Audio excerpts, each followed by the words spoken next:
Yo guys, harga Bitcoin sudah ngebut duluan? Siapkah dompetmu terbang? Karena tampaknya Bitcoin siap menembus ATH bersama Super Beam.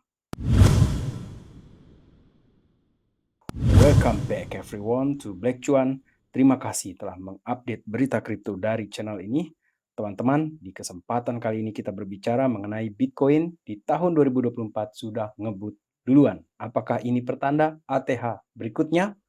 Dan ada update mengenai altcoins di sini. Ada Cardano, Solana, Super, dan Beam.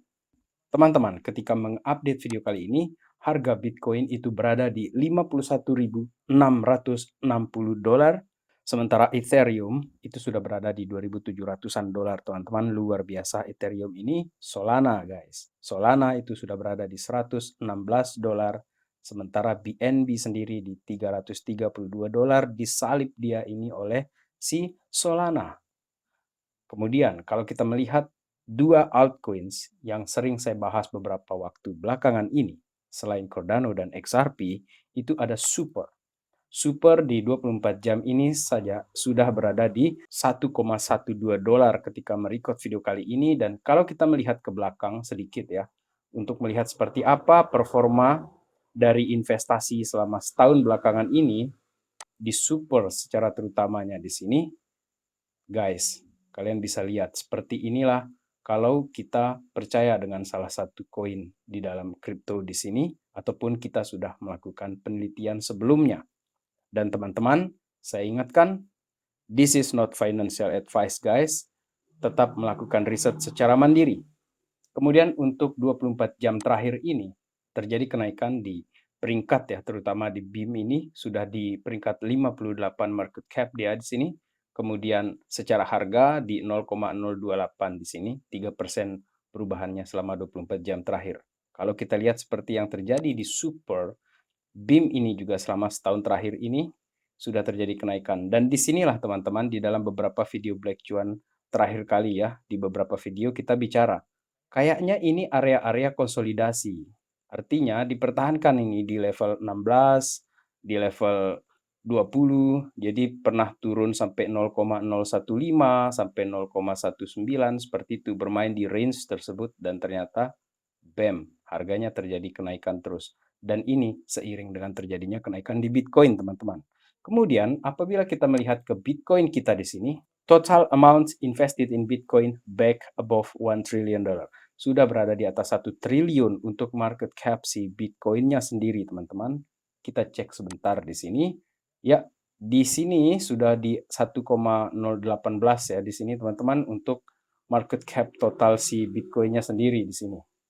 Akan tetapi yang menariknya adalah ternyata ketika dia terjadi kenaikan sampai 1 triliun tersebut, ada 217 juta dolar yang terlikuidasi hanya dalam waktu 24 jam belakangan ini. Oke, di sini kita bisa lihat quick take di sini. Besar sekali kenaikannya dia untuk yang 1 minggu di sini, teman-teman. Jadi dalam 2 minggu terakhir, kita melihat dua candle hijau besar untuk si Bitcoin di sini. Dan apa yang terjadi? Total liquidation untuk long short trades di sini. Jadi kalau kita memperhatikan orang-orang yang terlikuidasi di short di sini, kita langsung ke yang 24 jam terakhir saja, itu ada 125 juta dolar di sini. 12 jam itu ada 88 yang short di sini. Kemudian yang 4 jam 82, 1 jam 51. Luar biasa. Orang-orang yang merasa bahwa Bitcoin ini akan turun dulu setelah kenaikan di 49.000, itu dihantam di sini, teman-teman. Jadi buat sahabat Black Cuan yang trading, please stay safe ya. Dan jangan lupa like ke video kali ini ataupun mensubscribe ke channel ini.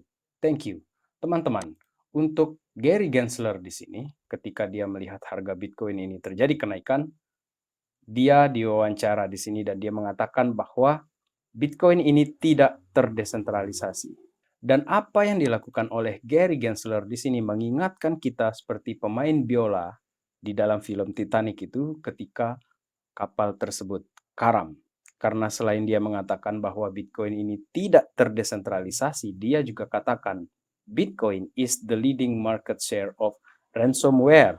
Akan tetapi teman-teman, ketika dikatakan sebagai leading market share of ransomware, itu saya tidak setuju sama sekali dalam hal tersebut teman-teman. Karena yang jahat di dalam ekosistem ini bukan teknologinya. Lagi-lagi saya tekankan, bukan teknologinya, tetapi players ataupun oknum di sini yang menggunakan ketidaktahuan para investor baru ataupun pemain baru. Dan disinilah dibutuhkan kejernihan ataupun kehati-hatian kita. Kemudian kalau kita berbicara mengenai Bitcoin ETF di sini yang menarik adalah BTC ini sempat dia terjadi kekecewaan di Januari tersebut, tetapi apa yang dikatakan oleh On-Chain College di sini, orang memang kecewa ketika dampak dari BTC ETF ini sempat terjadi penurunan, akan tetapi di dalam long terms itu terjadi consistent buying demand. Dan hari ini pun kita melihat di sini terjadi volume yang besar sekali terjadi, terutama di BlackRock's IBIT. Jadi tradingnya ini dengan volume yang luar biasa besar di sini, sahabat Black Cuan. Dan dari sinilah kita mulai pertanyaan tersebut, apakah Bitcoin akan benar-benar menerbangkan dompet kita, portofolio kita, termasuk yang ada di dalamnya itu ada altcoins juga di situ teman-teman.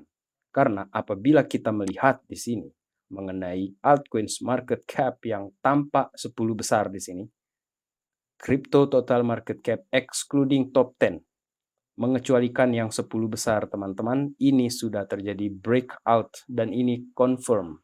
Oleh karena itu menurut saya di sini altcoins kecil-kecil yang kita pelihara atau kita simpan dalam waktu setahun belakangan ini tampaknya akan mulai memberikan kita hasil atau memberi kita rewards dari penungguan kita tersebut. Kemudian kalau kita melihat juga apa yang terjadi di Solana, tampak sedikit kurang pemberitaan mengenai Solana. Tetapi teman-teman, apabila kita melihat secara TA di sini dari Steve Cartney, dan ini adalah time frame yang 1 minggunya, bahwa resisten yang akan dihantam, akan dicoba untuk si Solana di sini adalah berada di $142. Memang terjadi penurunan. Dan menurut saya, penurunan seperti ini, koreksi seperti ini adalah hal yang sangat-sangat sehat untuk sebuah price action, teman-teman. Terutama jika kalian melihat di bagian stokastik RSI-nya di sini sudah terjadi jenuh jual di sini yang mengindikasikan pembalikan arah selanjutnya. Ini merupakan sebuah indikasi tentang kenaikan harga si Solana yang berikutnya. Dan apabila kita berbicara tentang Cardano di sini, sahabat Black Cuan, Charles Hoskinson yang merupakan founders itu mengatakan, Cardano ini sepertinya akan menjadi Taylor Swift dari blockchain. Memang kalau kita perhatikan juga ya, bahwa reputasi si Cardano ini cukup besar, baik dalam hal teknologi ataupun desentralisasi, akan tetapi tidak sedikit juga reputasi ini muncul karena slow dan lambatnya pergerakan harga si Cardano. Secara singkat di sini ketika ditanyakan kepada dia, kenapa USDC itu tidak terjadi ataupun sedikit sekali di dalam blockchain Cardano itu berputar. Dan Charles Hoskinson memberikan perspektifnya dia bahwa aset-aset yang di-back dengan stablecoin, artinya itu dari uang real money, dan dikatakan bahwa itu tampak bukan kripto gitu kan. Karena menurut dia, aset-aset seperti itu dikontrol oleh centralized entities. Oleh karena itu juga dia mengatakan mengenai ETF juga, itu semacam kontrol beberapa entitas atau institusi besar terhadap kripto itu sendiri. Dan itu menyalahi ide ataupun idealisme dari kripto maupun Bitcoin secara umum, karena ada 10 perusahaan misalnya ini yang mengontrol cryptocurrency space. Pandangannya Charles Hoskinson. Akan tetapi teman-teman, kita tidak memungkiri bahwa market ini juga didrive oleh stablecoin. Dan dari hal tersebut juga, agak berlawanan dari apa yang dikatakan di awal, Charles Hoskinson ini juga sudah menyatakan mereka ini sedang melaksanakan yang namanya research untuk menemukan yang namanya algorithmic stablecoin yang menurut mereka ini akan menjadi semacam potential solution dan lebih cocok untuk industri kripto. Dan analogi mengenai Taylor Swift, dia menyatakan bahwa oke, Cardano ini seperti proyek yang kurang dikenal sebelumnya, tetapi akhirnya dia menjadi mainstream. Seperti juga Taylor Swift yang di awal-awal karirnya itu kurang dikenal atau tidak terlalu menonjol dan akhirnya dia menjadi spotlight di dalam segmen musik di Amerika atau bahkan internasional. Kemudian untuk Cardano sendiri di sini dia mengatakan bahwa ada update untuk Cardano yang akan menjadi semacam significance move untuk Cardano ke depan ini, teman-teman, bahwa mereka ini ada namanya itu Plutus V3 yang merupakan upgrade terbaru dari mereka, dan hard fork mereka ini merupakan Chain hard fork yang akan membawa Cardano ini menjadi blockchain yang memiliki interoperabilitas yang tinggi serta mendukung interkoneksi dengan blockchain ekosistem yang lainnya juga dalam hal ini, teman-teman. Dan kita tahu ini merupakan bull market, teman-teman. Ada berita positif seperti ini, itu bisa mendrive harga salah satu aset di sini, teman-teman. Itu kebiasaan yang terjadi di bull market. Apabila di bear market, seheboh apapun upgrade ataupun partnership, harga memang bisa naik. Tetapi di dalam bull market ada sedikit berita positif, itu langsung terjadi diburu dia. Seperti itu, teman-teman. Dan dalam hal ini, terkhusus Cardano, passion is key menurut saya di sini. Dan menutup video kali ini, teman-teman, saya ingin memperlihatkan sebuah chart bulanannya Bitcoin, di mana kita penting untuk melihat data riwayat yang terjadi sebelumnya, sekedar untuk menjadi referensi kita, bukan untuk menggurui teman-teman ataupun memberi prediksi sehingga teman-teman jadi FOMO.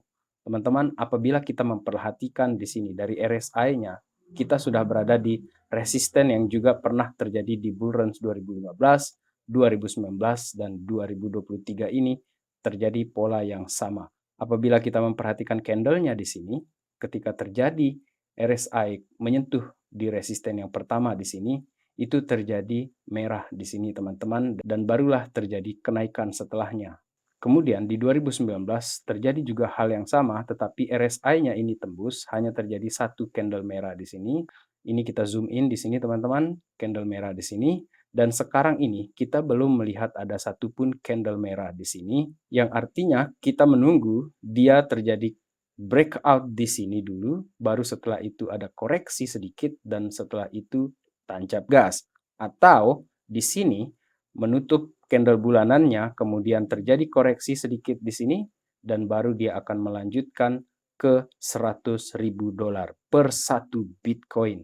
Jadi teman-teman, skenario mana yang akan terjadi duluan? Breakout dulu atau istirahat dulu supaya market ini sehat? Akan tetapi untuk ke 100K saya dalam optimisme yang tinggi, teman-teman, untuk harga Bitcoin ke depan ini. Baik teman-teman, sekian update video kali ini. Terima kasih telah menonton. In the meantime, let's enjoy the ride guys. Salam Black Cuan. Peace my friend.